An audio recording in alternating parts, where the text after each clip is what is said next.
One of the most common problems I see are people mixing up a mass email sending infrastructure with a cold email sending infrastructure. They're completely different. And if you mix them up, you're going to end up having all your emails landing in spam.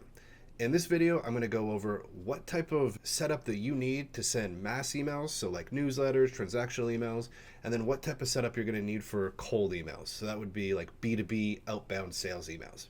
For those of you that are new here, I'm the inbox expert. I run an email deliverability company, and I've been solving email deliverability issues for people for the last 5 years.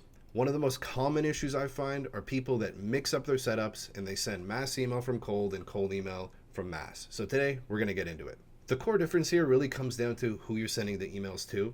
When you're sending like a mass email to an opted-in newsletter, these people are expecting your email. They most likely signed up, opted in. Whether they're going to buy from you or not, really important at this point, but they've just expected to receive something from you. So they're going to open it, click it, not mark it as spam, not delete it. Now, on the other hand, if you're sending cold B2B sales emails, the problem there is they don't know who you are, they're not expecting it, they immediately go, okay, spam.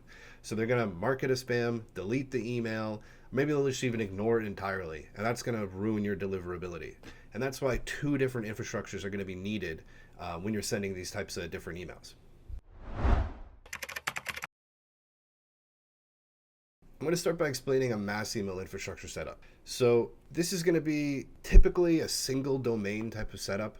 It'll be your brand name. So my brand is Prospect Up. You're going to send from maybe a single domain or different subdomains. So we'll use Prospect Up for an example. I might send from the subdomain marketing.prospectup.io. So an email that could be sent could be hello@marketing.prospectup.io. So that is a subdomain. It could also just be sent from the main domain if the reputation is solid enough.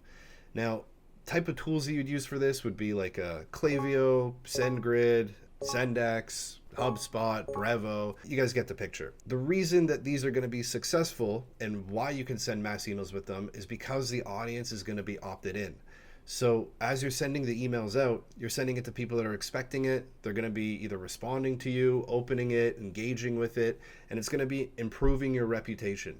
So let's say you send 1,000 on day one, and then you can do 2,000 on day two, 3,000 on day three. As your reputation builds, you're able to send more and more emails, and that's how you can efficiently have a mass email sending system using a platform like a SendGrid. Cold, on the other hand, is a little bit different, and we're going to get into that. The problem with cold email is that the people aren't expecting your email. So if you were to send 1,000 cold emails to a group of people and they start deleting it, not opening it, marking it as spam, well, then your reputation goes down. If your reputation is down, that means that you're most likely going to be flagged. You're going to go to the spam folder, you're going to go to promotions, things like that. So what you have to do is you have to mitigate that sort of reputation, problem. And how you do that is you spread the send over multiple domains. So I'll use the example with Prospect Up again. So I own prospectup.io, but if I was going to send a mass email, I'd have various, related domains that are similar to my brand. So I'd have prospectupsales.io, Prospect Up Marketing, Prospect Up Deliverability. And then from each one of these, I'm going to have very, very limited send. So maybe from the one domain, let's call it Prospect Up Marketing, I'm going to maybe create 3 emails that are going to be sending from it. So I might do cole@prospect.marketing, cole.harris@, cole.harris@,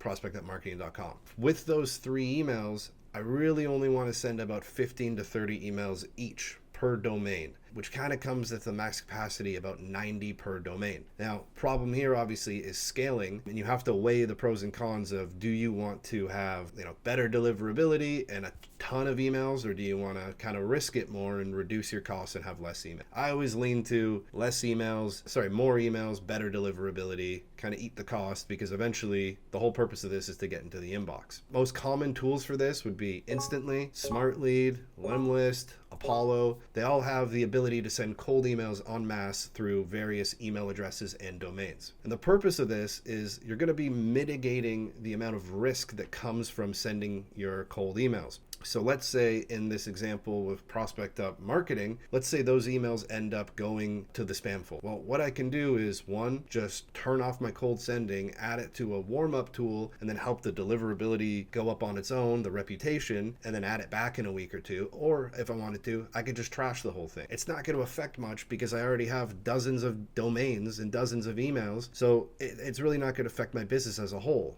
Whereas with mass email, if I run into a reputation issue, it's connected to my main domain. The problem there is I can't really shut it off because it's such an integral part of my business. It might be connected to my business email, my staff's emails. And again, that's why it's important to start utilizing subdomains and siloing send. But we can get into that in another video talking about best way to set up mass email. The final takeaway here is that you really need to focus on who you're sending to. Mass email and cold email are not interchangeable. A lot of the problems that I see are people that try to squeeze in cold with their mass newsletter and then they burn their whole system down. I couldn't tell you how many people come to me with an email delivery problem and they're trying to email me an issue and then I have to go to my spam folder to find it. And when we do have the phone call, the problem is, oh, I've been doing cold. So it's probably the number one takeaway. If you're going to do any cold, just try your best to use a different platform. Don't do it from your Klaviyo. Do it from like an Instantly. And then really try and mitigate the risk by creating multiple domains and emails to send from. In future videos, I'll go into how to set up a mass email setup properly, utilizing subdomains. And then I can also go into cold email setups where you can purchase the best emails at scale, whether that's going to be like third party or reseller, and just how to scale these efficiently and have a good system that doesn't break the bank but also can get into the inbox. If you like this video, please like and subscribe. I'm going to be posting every couple of weeks and really would love feedback to see what type of videos you would like me to answer. Thanks everyone.